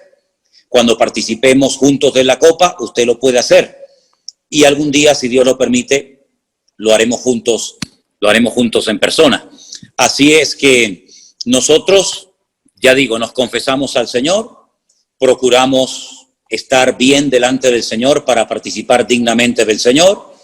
Así que de aquí al próximo domingo, todo lo que tengan que arreglar, si tienen que pedir perdón, si tienen que perdonar, si tienen que alinearse con el Señor, procuren hacerlo todo decentemente y con orden, para que el próximo domingo, si Dios quiere y lo permite, podamos participar juntos del pan y del vino y disfrutar de un tiempo muy bonito en comunión. A pesar de la distancia, podemos hacerlo virtualmente por internet. ¿Les parece? Espero haber respondido a su pregunta, querida hermana. Sí, fue muy maravilloso, pastor, muy amable, muy claro, y quedé bastante tranquila porque era una de las dudas que yo tenía, precisamente porque usted sabe lo que significaba para los católicos, pero ya ahora que yo ya no sé dónde tengo el pie, espero que en la iglesia, que verdad, porque es muy difícil guardar la Virgen, guardé la Virgen, yo era marianista de rezar el rosario todos los días, y hay cosas que han sido difíciles, pero estoy muy contenta porque a través de la Biblia que la aprendí a leer con usted, pastor, me he ido dando cuenta y he ido encontrando las respuestas ahí. Entonces no siento que estoy haciendo algo mal, porque me sentía como engañando a la Virgen, me sentía como mal, me sentía con un peso súper grande. Claro. Entonces ahora ha sido muy reveladora su palabra, usted es muy claro, me encanta cuando se enoja y nos reta, me gusta muchísimo eso, ha sido muy amable. Gracias, hermana, gracias, un placer. Muchas bendiciones. Un placer poder servirla, y le voy a decir que hay un versículo en la Biblia, en la carta de Pablo, del apóstol Pablo a los Romanos, capítulo 8, versículo 1, dice: ahora pues ninguna condenación hay para los que están en Cristo Jesús, los que no andan conforme a la carne, sino conforme al Espíritu. No se sienta mal por hacer las cosas como Dios dice en su palabra. Al contrario, dígale: gracias, Dios mío, porque ahora con tu palabra tengo más paz y más tranquilidad que nunca. Y yo le animo a que este domingo, tal vez por primera vez en su vida, no lo sé, usted se anime con su trocito de pan y su copita de vino a participar con miles de hermanos de la cena del Señor, recordando su muerte, su resurrección y su venida. Que el Señor la bendiga. Será. Así será. Amén. Muy amable, pastor. Amén. Muchas gracias. Gloria a Dios. Qué bueno. Vamos a ver quién es la siguiente que tiene más preguntas. Abre tu micrófono y te escuchamos atentamente en esta tarde. Buenas tardes para todos. Activa el micrófono, Alberto. Encienda su micrófono, por favor. ¿Ahí me escuchan? Sí, hermano, le escuchamos. Adelante. Buenas tardes para todos, especialmente para usted, pastor, un saludo cordial. Mi nombre es Alberto Sánchez, de acá desde Colombia, en el departamento del Valle, en un municipio pequeño que se llama La Victoria Valle. Bueno, como se ha venido hablando con respecto a lo de católicos, a ver, yo he sido católico toda la vida. En tiempos de pandemia, por recomendaciones, un día me colocaron a ver el pastor online y me quedó gustando, y desde ahí empecé a verlo a usted y me he enamorado bastante de su forma de predicar, de su forma de enseñar, de su forma de hablar, sobre todo porque en usted no se ve fanatismo, sino como esa enseñanza, la enseñanza que de pronto uno quiere, como esa verdad, toda esa verdad que está escrita en la palabra y que realmente en la Iglesia Católica nos la han ocultado toda la vida, porque la Iglesia Católica somos ciegos a todo lo que va uno aprendiendo cuando empieza uno a leer la palabra. Me genera muchas dudas con respecto al cambio que estoy obteniendo en estos momentos. De hecho, ya he ido como en 2 ocasiones a una iglesia cristiana por ir a mirar a ver, porque de todas formas esto es un cambio que uno empieza como a tener. Mi familia es una familia muy grande, de 76 personas aproximadamente, todos son católicos, entonces yo me confundo y digo, yo me preocupo y empiezo a decir, ¿cómo voy a convencer yo a mi familia de que me crean esto? De hecho, mi mamá tiene 93 años y me pregunta, hijo, ¿ya fue a misa? Y yo, sí señora, pero, o sea, yo le digo que ya fui a misa, pero fue en el culto, o estuve viendo la prédica suya ayer, y le dije yo, mamá, ya fui a misa. Entonces, como todas las confusiones. De hecho, uno también está acostumbrado a persinarse, a santiguarse. Entonces, todo eso me genera a mí cambios que me tienen como así, pero, o sea, decidido a aprender mucho de usted, pastor, porque, o sea, usted es una persona que atrae. Uno se puede quedar toda la noche viendo prédicas suyas de hace 2, 3 años y uno no se cansa. Le aseguro que uno no se cansa. De hecho, anoche me vi como 3 seguidas y uno no se cansa de verlo a usted. Entonces, estoy muy contento de haberlo conocido, aunque sea por redes sociales, y qué rico que esté pensando en venir el otro año a los diferentes países. Aquí en Colombia lo esperaremos, porque hasta que usted no venga a Colombia, yo creo que no me bautizaría. Bueno, vamos a ver, Alberto. Mira, hermano, la mejor forma de predicar, ¿me oyes bien? Sí, señor. La mejor forma de predicar es con el ejemplo. Entonces, si usted da un buen ejemplo a su familia, yo le aseguro casi al 100% de que va a ser su familia la que le va a preguntar a usted qué le está pasando, qué le hicieron a usted. Porque es imposible que un cristiano de verdad, nacido de nuevo, comprometido con el Señor, que se toma en serio su vida cristiana, pase desapercibido. Usted no se preocupe por convencer ni a su familia ni a nadie, porque ese no es nuestro trabajo. Eso lo hace el Señor, y Él lo sabe hacer mejor que usted y que yo. Así que usted limítese única y exclusivamente a hacer lo que el Señor dice. Y no se preocupe que le va a llegar la oportunidad, créame, le va a llegar la oportunidad de que usted pueda explicar qué es lo que le está pasando. Y mire, esto es muy fácil. Mire, a su papá, a la mamá, a la abuela, al sobrino, a quien sea, mire, yo lo que estoy haciendo es leer la Biblia, escuchar unos cultos y unas predicaciones y tratar de agradar a Dios lo mejor posible dentro de mis posibilidades con la ayuda de Dios. Y no se preocupe, Alberto, que Dios ya le dará sabiduría y palabra para que usted pueda dar una explicación coherente a toda la persona que le pregunte, que le van a preguntar qué es lo que te está pasando a ti, porque tú estás raro, a ti te han hecho algo, tú estás yendo a algún sitio, a ver, dinos, cuéntanos. Tú no te preocupes, Alberto, que ya el Señor te va a dar la oportunidad de hacerlo. Fortalécete bien en el Señor, ponte bien con el Señor, sé un ejemplo, que no te señalen con el dedo y te digan, sí, pero usted mucho cristianismo, pero mire esto y mire aquello. No.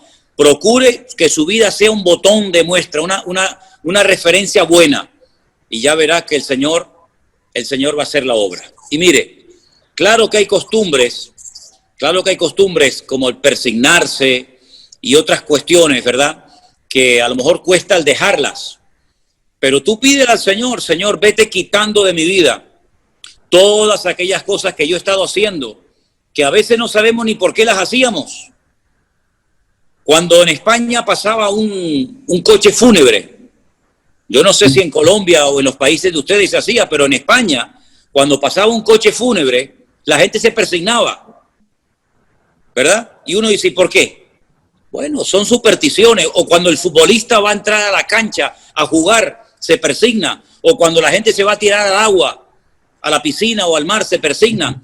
Son costumbres, son cosas que la gente hace por tradición, pero que usted no las ve en la Biblia por ninguna parte, porque eso lo hace uno como una especie de protección. Que no me pase nada, que no me ahogue, que no me peguen una patada y me hagan daño. Pero ¿sabe qué? Ahora tenemos la mejor protección del mundo, que es el Señor de señores y el Rey de reyes, que está en nosotros, con nosotros todos los días hasta el fin del mundo. Así que usted no tenga miedo de pasar por debajo de una escalera, de ver un gato negro, de subirse a un avión, a un ascensor. No tenga miedo de nada, porque el Señor le va a proteger y le va a cuidar, porque usted ahora es su hijo y el Señor le va a cuidar de todo peligro y de todo mal. Así que no tenga prisa, pero sobre todo el testimonio, hermano, el ejemplo. Eso es una imagen. Usted no oyó el refrán que dice que una imagen vale más que 1000 palabras. Sí, señor. Pues así es. Usted dé un ejemplo y ya verá cómo su familia, uno detrás de otro, le van a preguntar y usted le va a poder dar testimonio de lo que el Señor ha hecho en su vida. Dios te bendiga, Alberto. Bendiciones. Bendiciones para usted también, pastor. Muchas gracias. Un abrazo grande, mi hermano. Tenemos más preguntas, ¿verdad? Mira que el tiempo vuela. El tiempo, no sé cuánto tiempo llevamos, pero me imagino que hay gente con preguntas, ¿sí o no? Dele, por favor. Dios me lo bendiga, pastor. Lo escucharemos. ¿Me escucha? Perfectamente. Bendiciones para usted, para la hermana Elena, que por ahí miré su mano, para el hermano Anderson también los miré, a todos detrás de cámaras, agradecida con el Señor porque lo tenemos aquí enseñándonos. Es un maestro muy duro, pero muy justo. Entonces, mi pregunta es, pastor, ¿qué clase de pan tenemos que compartir con usted el día de, qué clase de vino, el día de que hagamos compartir Mire, el pan y el vino? Sí, está buena la pregunta, está buena. Mire, realmente lo que se tomaba, lo que se comía en los tiempos de Cristo y lo que comían los discípulos cuando llegaba esa noche, sobre todo en la época de la Pascua, era realmente pan sin levadura. Era lo que se comía, pan sin levadura. Era como de una galleta, ¿verdad? Y en el libro de Éxodo explica por qué se tenía que comer pan sin levadura, porque no había tiempo para que leudara la masa, porque tenían que salir muy rápido de Egipto. Pero mire, no se hagan problema con eso. Cualquier trocito de pan que usted tenga por la casa. Okay. Tampoco tiene que ser 1 kilo de pan. Un trocito pequeño. No se me vaya a atragantar. Y después queramos tomar mucho más vino, Con ¿verdad? un trocito de pan cualquiera. Podemos participar juntos de la Santa Cena el domingo, si Dios quiere, que va a ser muy lindo. Y que estoy seguro el vino, que para muchos de ustedes va a ser la primera vez que lo van a hacer. Para mí sería la primera vez. ¿El vino qué clase de vino? ¿Cualquiera?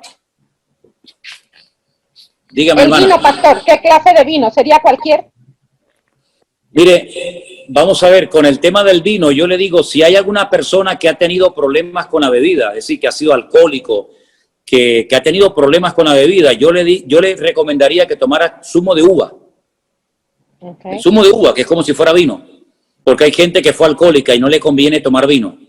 Claro. Ahora, los que nunca hemos tenido problemas con la bebida, los que nunca hemos sido esclavos del alcohol, solemos participar con una copita chiquita, copita chiquita de vino. Pero si no tiene vino, pues con zumo de uva, sin ningún problema. Perfecto. ¿Okay? Las dos cosas sirven, porque son frutos de la vid.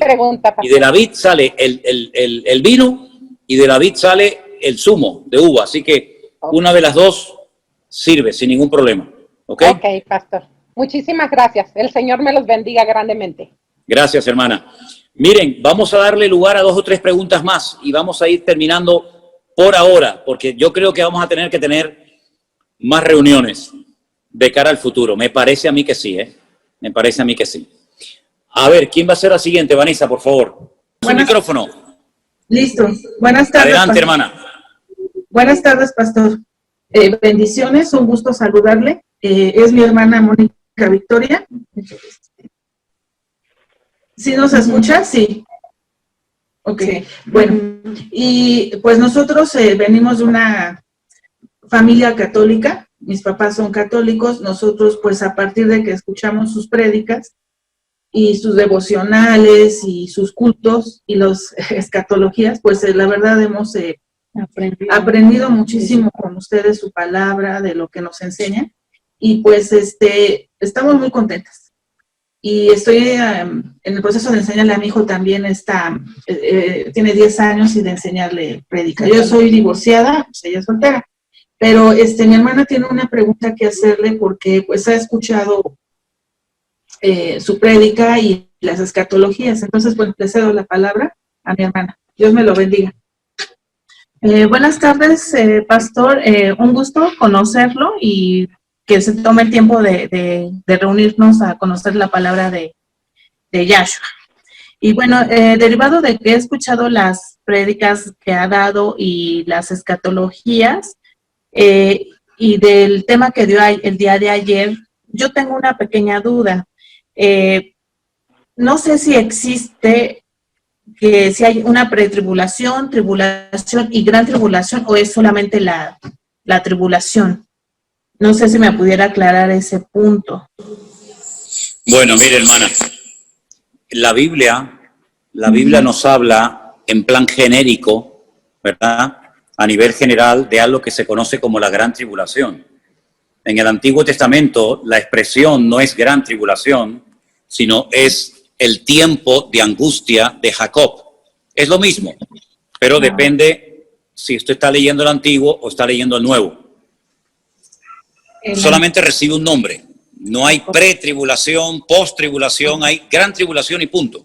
Lo que ocurre es que la Biblia sí nos da mucha información acerca de lo que va a ocurrir previo, es decir, antes de que comience ese periodo terrible que se llama la Gran Tribulación y que es el desarrollo del libro de Apocalipsis fundamentalmente, aunque también de otras profecías del Antiguo Testamento, ¿vale? Entonces es lo que se conoce como el tiempo del fin. Es decir, cuando se acerque el tiempo de la tribulación, vamos a comenzar a ver muchísimas señales. Algunas de ellas ya estamos comenzando a verlas. Ya se está hablando de la formación de un nuevo orden mundial. Estamos viviendo una pandemia mundial, ¿verdad? Muchos de nosotros sabemos de lo que estamos hablando. Millones de hermanos no se pueden congregar, iglesias cerradas, etcétera. Entonces, hay una gran tribulación que empieza con algo que se conoce en la Biblia, en Apocalipsis 6, como los sellos.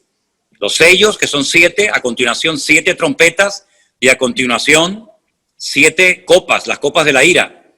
Pero antes de que comience a desarrollarse o dé lugar el inicio de la gran tribulación, hay muchas señales previas, como los dolores a la mujer que está de parto, ¿verdad? No nace el niño en el primer momento, sino que hay unos dolores que van avisando que el niño viene, y esos dolores van preparando a la madre para el momento del alumbramiento, el momento del parto. Entonces, eso es lo que la Biblia, a grandes rasgos, nos enseña acerca de lo que se conoce como la gran tribulación. ¿Ok? Ok, sí, pues muchas gracias, pastor. Oramos por usted, por su familia y por toda la iglesia. Estamos muy, muy contentas y pues que Dios lo bendiga grandemente. Pues nada, hermana, un placer haberla podido ayudar, y de todas maneras, las clases de escatología que se grabaron en su momento, allí hay también muchas explicaciones que en un momento determinado sería bueno que a lo mejor usted escuchara y que le pueden ayudar y reforzar su conocimiento de la palabra, ¿sí? ¿Okay? A escuchar. Me pasan una nota que dice una niña, una hija de 8 años, que no ha aceptado al Señor. Bueno, al final de la reunión vamos a hacer una oración especial para los que todavía no han aceptado al Señor, que lo puedan hacer hoy y que puedan experimentar el gozo de la salvación. Voy a dar lugar a 2 preguntas más, por favor. Así que Vanessa me va a indicar de quién se trata la primera pregunta. Tenemos 2 y terminamos con oración. ¿Me escuchan? Sí. Hola, soy dominicana y vivo en Suiza desde hace 4 años más o menos. Yo mandé mi pregunta por WhatsApp porque yo pensé que no iba a estar hoy, pero gracias a Dios he podido estar. Le quiero dar las gracias a los hermanos y a usted también, porque gracias a Dios he encontrado por fin una persona que no explica, lo digo, no explica todo realmente claro y que puedo entender. Muchas de las preguntas que tengo al escuchar las prédicas, me pasa algo especial, es que escribo las preguntas y al otro día cuando oigo el devocional o cuando oigo la prédica, las preguntas van siendo contestadas. Pero tengo un problema reciente con mi esposo. Yo al llegar aquí, visitaba la iglesia católica, yo soy católica desde hace mucho tiempo, era católica, y con él y su familia iba y visitaba, iba a la misa, iba a las actividades, pero al llegar aquí y convertirme, yo me convertí estando aquí, ya no quiero ir a esas actividades, y he tratado de explicarle, pero él no entiende, se pone molesto, se pone muy rebelde, tengo el problema con su familia porque también su familia lo presiona a él. Entonces, esa es una de las preguntas, ¿cómo hacer para nosotros poder, o para, en el caso mío, porque yo sé que es posible que otras personas tengan el problema, para poder lidiar con esa situación? Porque mi esposo no entiende el cambio que ha habido en mi vida, mi esposo no entiende, entonces su familia también lo presiona y también quiere presionarme a mí para que yo vaya a la misa, para que vaya a los bautizos y para que vaya a las actividades católicas, que de hecho yo antes asistía al principio cuando llegué aquí. Gracias, y espero que también esta duda que tengo, esta pregunta, le pueda ayudar a otras personas, porque sé que también van a pasar, si no han pasado por la misma situación que yo. Ok, hermana. Mire, hermana, no es fácil y tiene que tener mucha paciencia. ¿Usted no ha oído el refrán que dice que se casan más moscas con miel que con vinagre? ¿Sí? Pues mire, hermana, tiene que pedirle mucha sabiduría al Señor, tener mucha paciencia con su marido, porque es lógico que si él no ha tenido la experiencia de aceptar al Señor, como usted se ve que él ha tenido, él no va a entender de la noche a la mañana por qué usted no quiere ir a misa, porque usted no quiere acompañarlo a diferentes lugares, pero tiene que tener sabiduría, tiene que pedirle al Señor mucha sabiduría y paciencia para que usted pueda ir ganándolo con amor. Y el Señor le va a dar palabras y el Señor le va a dar la sabiduría necesaria para que usted sepa cómo llevarlo a los caminos del Señor. Lo mismo que le dije antes a Alberto, se lo digo ahora a usted. El ejemplo, el testimonio, es lo que va a hacer que el corazón de su marido se ablande y que comience a interesarse por las cosas del Señor. Pero no es un trabajo de la noche a la mañana, sino que tiene que pedirle a Dios mucha sabiduría. Hay momentos que es mejor callar que ganar una discusión. Hay momentos que es mejor hablar y no callar. Es decir, es un día a día, y que el Señor le ayude a la luz de la palabra y orando al Señor por él. Ore mucho por él, ore mucho por él. Señor, toca su corazón, que él entienda el Evangelio. Si usted un día, no sé cómo lo ve, pero si usted un día le dice, mira, ¿tú quieres que hagamos una oración juntos? ¿Quieres que demos gracias a Dios por la comida? ¿Quieres que demos gracias a Dios por nuestro matrimonio? Y él acepta. Es decir, vaya poquito a poco sembrando, con mucha paciencia, con mucha sabiduría, y ya va a ver como poco a poco el Señor va a ir tocando su corazón, pero sobre todo con el ejemplo. No intente convencerlo, ni intente obligarlo, porque los hombres así no van. Al contrario, se lo va a poner en su contra. Y a usted no le conviene, y a usted no le interesa tener una guerra en casa. Así que tenga mucha paciencia, ore mucho por él, y que el Señor toque su corazón. Y si algún día pueden orar juntos, aproveche. Y si no, inténtelo en otra ocasión. Pero sobre todo, paciencia. Y no corra, no lo presione, porque lo que va a hacer es producir la reacción contraria. ¿De acuerdo, hermana? Ok, que Dios la bendiga. pastor, bendiciones. Gracias. Venga, y la última pregunta de esta reunión de hoy, ¿quién la va a hacer, por favor? Hola, ¿me escucha? Sí. Bendiciones, pastor, ¿cómo le va? Muy bien, muy bien. Adelante. Bueno, yo estoy en la iglesia virtual con ustedes, así que acá se lo presento a Oscar, católico, y quiere preguntar él. ¿Me entendió que yo estoy en la iglesia virtual con ustedes y él es el católico? Bien, pues que haga la pregunta. Bueno, preséntate. Buenas tardes, Pastor. Buenas tardes, mucho gusto. Yo soy Oscar, que soy católico. Ahí habla. Yo quería hacerle la pregunta, recién lo escuchaba cuando le explicaba a usted, a la anterior señora, que tenga paciencia con su marido, que porque ella no quiere ir a misa y todo eso.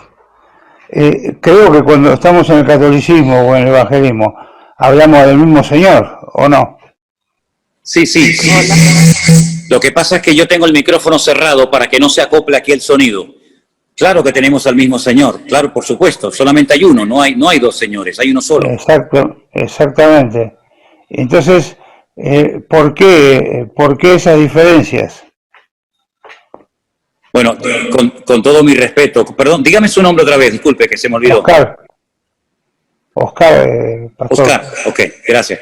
Oscar, la diferencia entre los católicos y los evangélicos no está en el Señor, en absoluto. Ahí no radica la diferencia entre un católico y un evangélico. Sí, ya lo sé.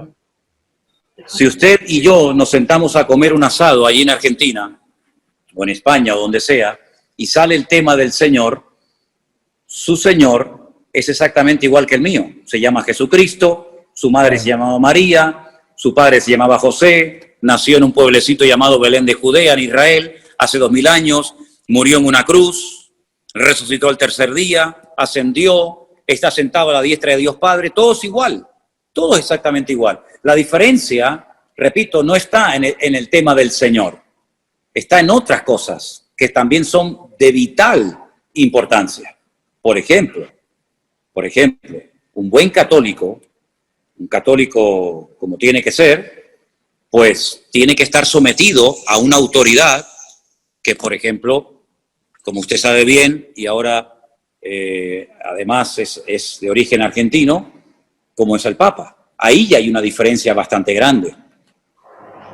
Otra diferencia bastante grande, por ejemplo, es a la hora de confesar nuestros pecados. Yo no voy nunca a ningún hombre a contarle mis pecados, ni mi vida, ni nada. Yo voy directamente a Dios. Un buen católico tiene que ir primeramente a un confesionario y después de pedir perdón por sus pecados, según la doctrina católica, el cura lo absuelve de sus pecados, le manda una penitencia, la hace y, en principio, es lo que tiene que hacer para el perdón de sus pecados.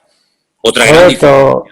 Correcto, pastor, yo estoy de acuerdo. Evangélicos creemos que hay un cielo y un infierno. Un buen católico Antiguamente, digo antiguamente y ahora le voy a decir por qué, creía que había 4 lugares a los que se podía ir una persona al morir: el cielo, el infierno, el purgatorio y el limbo. Pero Ratzinger, el Papa Ratzinger, el que dimitió, ¿se acuerda? Él quitó la doctrina del limbo y ahora solamente hay 3 dentro de la doctrina católica: cielo, infierno y purgatorio. Es una diferencia muy grande. Es decir, la diferencia no radica en el Señor. La diferencia radica en otras muchas cosas que son de vital importancia. Por lo tanto, nos une el Señor, pero lamentablemente nos separan otras muchísimas cosas que son de vital importancia. Y otra cosa, y le dejo paso para que si usted quiere aportar o decir algo más, es lo siguiente. En el mundo de la Iglesia Católica, cuando usted entra a cualquier iglesia de España, de Argentina, de Colombia o de cualquier país del mundo, generalmente, no siempre, pero generalmente usted va a ver una cruz donde está crucificado el Señor Jesucristo en una imagen. Usted jamás va a encontrar en ninguna iglesia evangélica del mundo una cruz donde el Señor Jesucristo esté crucificado. ¿Por qué? Porque nosotros no solamente creemos en la crucifixión, un hecho trascendental y de vital importancia, sino que además creemos en la resurrección del Señor Jesucristo, y Él está dentro de nuestros corazones. Cuando yo era católico, yo tenía a Cristo colgado aquí en el cuello, en una pequeña cruz, en una pequeña cadenita. Hoy en día, usted puede comprobar, yo no llevo absolutamente nada, pero lo llevo, no colgado ahora afuera, sino lo llevo dentro de mi corazón. Entonces, repito, en cuanto al Señor, hablamos de la misma persona, pero luego hay muchísimas cosas, como usted sabe perfectamente bien, que nos separan y que son las cosas que a la luz de la Biblia, a la luz de la palabra de Dios, son las cosas que chocan cuando uno lee la Biblia. Dice, pero ¿por qué tengo yo que creer? ¿Por qué tengo yo que practicar en cosas que mi Biblia, la palabra de mi Dios, la palabra de mi Señor, no me enseña? ¿Quién entonces las enseñó? ¿Quién las incluyó? ¿De dónde salen tantas y tantas prácticas y tradiciones que no están en la palabra de nuestro Señor Jesucristo? Bueno, es entonces cuando nos encontramos en reuniones como estas a muchísimos católicos que dicen, caramba, ahora me doy cuenta que mi sinceridad no estaba acertada del todo, sino que hay muchísimas cosas en las que hemos creído, porque, seamos sinceros, ¿quién llevó la religión católica a Latinoamérica? ¿Los japoneses? ¿Los árabes? ¿Los chinos? No, los españoles. Los españoles llevaron la espada y llevaron la cruz. Se llevaron la espada y dejaron la cruz. Y Latinoamérica es católica porque fueron los españoles allí. Pero si hubieran ido los musulmanes, probablemente todo el cono sur de Latinoamérica, todo Centroamérica, nunca hubiera sido católica o cristiana. Hubieran sido musulmanes o los budistas o los hinduistas. Es decir, que muchas veces la religión tiene que ver con aspectos culturales, no tanto con aspectos de elección personal. Yo hoy en día soy cristiano porque yo quiero ser cristiano, no porque nací en un país cristiano y porque mis padres o mis antepasados fueron cristianos, sino porque yo quiero ser cristiano. No es por imposición, es por convicción personal. Y eso lamentablemente en el catolicismo, con todo mi respeto, y usted lo sabe perfectamente bien, no se enseña. ¿Por qué? Porque en el momento en el que al niño se le mete en la pila bautismal y se le bautiza, automáticamente ya forma parte directa y activa de la Iglesia Católica, y eso no enseña la Biblia. La Biblia nos enseña que si no nacemos de nuevo, no podemos entrar en el reino de los cielos. ¿Se da cuenta? Hablamos del mismo Señor, pero a la hora de la doctrina, del músculo, lo que adorna, digamos, todo el cristianismo, evidentemente hay muchísimas diferencias. Adelante, si usted quiere hablar algo más o preguntarme. Sí, cómo no. Pero eso no cambia. ¿Me escucha, pastor? Sí, señor, le escucho perfectamente. Eso no cambia mi fe hacia Dios. Yo sigo teniendo la fe misma interiormente y a mi forma de pensar. ¿Está muy mal eso? ¿Me podría repetir la pregunta, por favor, que no la escuché bien? que lo que usted me cuenta que es real, no cambia mi fe hacia el Señor. Yo tengo la fe hacia mi Señor, pensando de mi manera, equivocado o no, pero creo en mi Dios, en mi Señor, y trato de cumplir de todas maneras. Posiblemente soy un católico que tampoco soy asiduo a las misas. Bueno, lo que pasa es que usted es un católico que rompe la norma. Es decir, usted ha empleado una frase que aquí en España de hace 15 o 20 años se escucha muchísimo, muchísimo, que antiguamente nadie hablaba así. ¿Y cuál es? Bueno, yo soy católico a mi manera. ¿Pero y eso qué significa? Ser católico a mi manera. Yo pienso que usted de católico tiene muy poco. Usted tiene más de cristiano evangélico que de católico. Lo que pasa es que tiene el peso de la religión que heredó, pero realmente usted de católico tiene muy poco, porque si usted no va a misa, si usted adora solamente a Dios, usted no es idólatra, usted cree en la Biblia, en la palabra de Dios, usted no es el típico católico. Usted se parece más al resto del grupo que tenemos hoy aquí, en este grupo, que realmente a un católico, porque un católico 100% no podría hablar ni vivir su catolicismo, su cristianismo, como el que usted vive, que se parece mucho al que yo vivo. Sí, yo lo que a ver, posiblemente y seguramente lo que usted me contestó, pero supongamos que yo me paso al evangelismo, pero voy a actuar de la misma manera. No sé si me sé explicar. Yo lo siento de esa manera, no siento la necesidad de leer la Biblia o de escuchar. Sí, soy atento a muchas cosas, pero no siento esa necesidad. Y por eso no me siento menos, ni dejo de adorar al Señor y pienso en Él. Usted no tiene que pasarse al evangelismo. Usted no tiene que pasarse al evangelismo para nada. De hecho, esta reunión y los devocionales que yo hago y los programas que llevo haciendo hace tiempo del Pastor Online y todo esto, el objetivo no es sacar a la gente de la Iglesia Católica y meterlos en el evangelismo. Ese no es el objetivo. Usted no tiene que hacerse evangelista. Usted lo que tiene es que vivir más intensamente su cristianismo. Porque Cristo no era evangélico, pero tampoco era católico. Jesucristo, si tenemos que decir que era judío. Y los judíos no son ni católicos ni evangélicos. Es decir, si usted no siente la necesidad de leer la Biblia, permítame que le diga algo, es porque a lo mejor todavía al autor de la Biblia no lo conoce como debería de conocerlo. Porque usted cuando conoce al autor de la Biblia, cuando usted tiene un encuentro, una experiencia personal con el Señor Jesucristo, usted lo primero que anhela y desea es leer la palabra de su Dios y de su Señor. Es como cuando yo estaba en el ejército y le mandaba cartas a la que hoy en día es mi mujer, o ella me mandaba cartas a mí. Imagínense que yo estoy en el ejército solo y recibo cartas de mi novia y digo, no tengo ganas de leerla. Pero ¿cómo que no tienes ganas de leer la carta de tu novia? ¿Estás loco? Yo estaba todo el día esperando que llegaran las cartas de ella y me imagino que ella estaría esperando que llegaran mis cartas. Porque detrás de esa carta hay una persona, detrás de esa carta hay un amor, detrás de esa persona hay unos planes, hay un proyecto, detrás de esas cartas hay muchas cosas.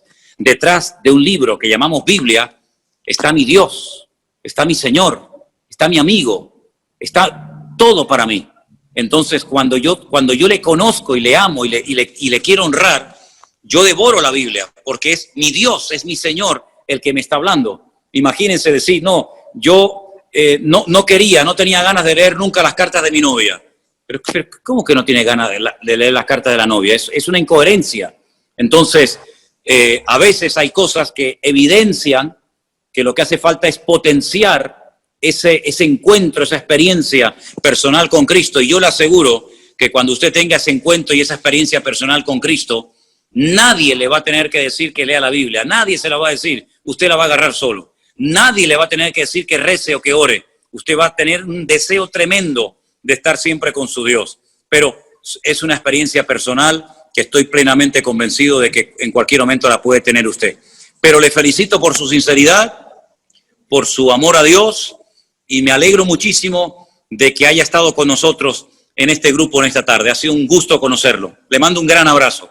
Dios le bendiga grandemente. Y igualmente para usted, lugar ya a la pastor. última persona que me decían que era, perdón. No sé, pasa que mucho. Irma Díaz, me dicen que es la última persona que vamos a darle lugar en esta tarde. Y disculpen que nos hayamos alargado un poquito, pero si hay preguntas tenía que dedicarle tiempo. Irma está por ahí, por favor. Y disculpen a los que no le hemos dado lugar. Vamos a tener otras reuniones, si les parece, ¿sí? A ver, ¿dónde está Irma? Que no la veo. ¿Está por ahí? Abra su micrófono, Irma, para que la escuchemos bien, por favor. No se oye. Lo tiene abierto, así que hable, Irma. Sí, está abierto. Ahora, hable fuerte, que la oímos bien. Sí, buenos días, pastor.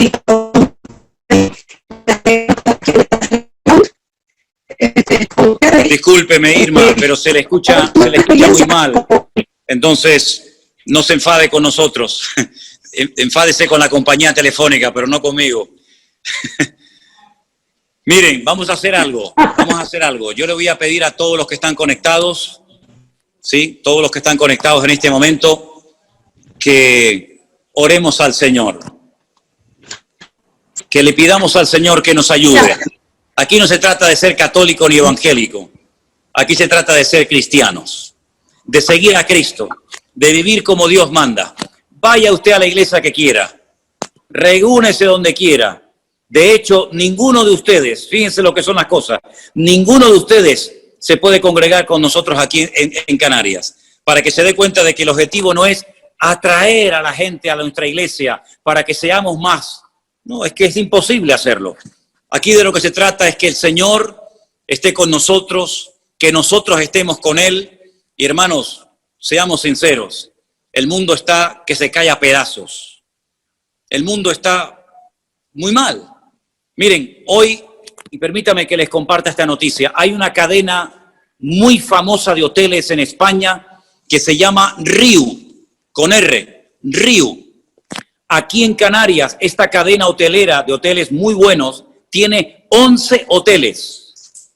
¿Saben cuántos cerraron hoy? ¿Saben cuántos cientos y cientos de personas hoy han perdido su puesto de trabajo? 8 hoteles. De los 11 hoteles de la cadena Riu, hoy se cerraron 8. No sabemos si se van a volver a abrir. Millones de personas están en el mundo tirándose de los pelos de la cabeza porque no saben lo que va a pasar con su vida mañana. Hemos llegado a una situación en la que olvídese de evangélico, olvídese de católico, aquí hay que agarrarse a Dios con uñas y dientes y pelearla y clamar al Señor con todo nuestro corazón para que el Señor nos ayude y guarde nuestras vidas y nuestras familias. Están cayendo la gente como moscas. Ya se están infectando niños pequeñitos. Tenemos a las puertas aquí en España algo que puede ser un caos terrible. Millones de niños y de adolescentes y de jóvenes van a comenzar en estos días las clases en el colegio. Lo que va a pasar, nadie lo sabe. Hay ricos que se están muriendo, y pobres también, y blancos, y negros, y latinos, y americanos, y católicos, y evangélicos, y ateos. Esto afecta a todo el mundo. Solamente nos queda una esperanza. No es la política, no es el deporte, no son los pastores. La única esperanza que nos queda firme, el ancla firme, es nuestro Dios. Y Él nos ha unido. No les conozco personalmente. Tal vez nunca nos conoceremos, no lo sé, solo Dios lo sabe. Pero aquí lo importante es que conozcamos a Dios, que dejemos a un lado nuestras diferencias, si es que las hay, y miremos solamente a lo alto, a nuestro Dios, y que Él nos guarde en esta hora tremenda que está sacudiendo a todo el mundo. No hay control en algunos países, ya no saben cuántos mueren, ya no saben cuántos son infectados. Así que pongamos nuestra confianza en Dios, queridos hermanos y amigos. Y ahí donde estás, cierra tus ojos y vamos a orar y dile: Señor, entra en mi corazón, te pido perdón por mis pecados, me arrepiento de haber pecado contra ti, me arrepiento de haber creído, de haber practicado, de haber adorado cosas que no eran de tu agrado. Pero hoy te pedimos todos, cristianos, católicos, evangélicos, da igual, hoy todos te pedimos perdón, Señor. Perdónanos porque todos hemos pecado, todos estamos separados, todos nos hemos descarriado como ovejas, cada cual se apartó por su camino. Unos escogieron una religión, otras otro, pero todos al final nos perdimos. Pero gloria a Dios que tú mandaste al Salvador, al camino, a la verdad y a la vida, que es Jesucristo, el Salvador del mundo, a la tierra, para que muriera por nuestros pecados y a través de su sacrificio y de su resurrección poder obtener el perdón de nuestras almas y poder experimentar el gozo de la salvación. Señor, gracias por esta reunión preciosa donde nos hemos visto las caras, donde nos hemos conocido, donde hemos oído la voz de muchos preguntando, opinando. Señor, pido una gran bendición para todos mis hermanos, para estas familias que están representadas con estos hermanos y hermanas que hoy se han juntado en esta reunión de Zoom. Señor, ayúdanos, que no te fallemos en esta hora. Aumenta nuestra fe, Señor. Aviva y despierta a tu amada iglesia y únenos con tu Espíritu Santo, Señor, para que demos testimonio al mundo en esta hora difícil en la que estamos viviendo todos los habitantes de la tierra. Ayúdanos a los cristianos, ayúdanos a nosotros como pueblo de Dios, iglesia tuya que somos, a mantenernos firmes en la fe, a no tener miedo de nada ni de nadie, Señor, y sigue obrando milagros y maravillas en la vida de todos y de cada uno de nosotros. Muchas gracias, Señor, por esta reunión maravillosa, inolvidable que hemos tenido en este día. Bendigo a todos mis hermanos, Señor, y que tú sigas usando nuestras vidas, lo poquito que podemos aportar desde esta parte del mundo para bendecir a tanta gente. Ayúdanos, Señor, y que no haya nadie que se pierda, que no haya nadie que se condene, que no haya nadie que pierda la oportunidad y el privilegio de conocer a Cristo como su Señor y Salvador personal. Gracias te damos en el nombre de tu amado Hijo Jesús. Amén y amén. Gloria a Dios. Mis queridos hermanos, Dios les bendiga. Sé que ha habido problemitas con el sonido, con la imagen, con una cosa y con otra, pero gracias al Señor hemos podido celebrar esta reunión. Que Dios les bendiga. Me alegro mucho de haber estado con ustedes. Gracias a Vanessa, que ha estado arriba en el ordenador, a Anderson, nuestro hermano Armando. Hemos estado grabando esto para también que otras personas también puedan ser bendecidas. Ahora, si quieren, abran todos sus micrófonos y que el Señor les guarde y les bendiga. Yo mañana estaré por la mañana en el devocional, como siempre, a la misma hora, y que Dios les guarde. Sigan orando por nosotros, como nosotros lo hacemos por ustedes. Que el Señor les guarde. Pastor. Un abrazo para todos. Gracias, pastor. Muchas gracias. Gracias. Bendiciones. Les aman el amor de Cristo.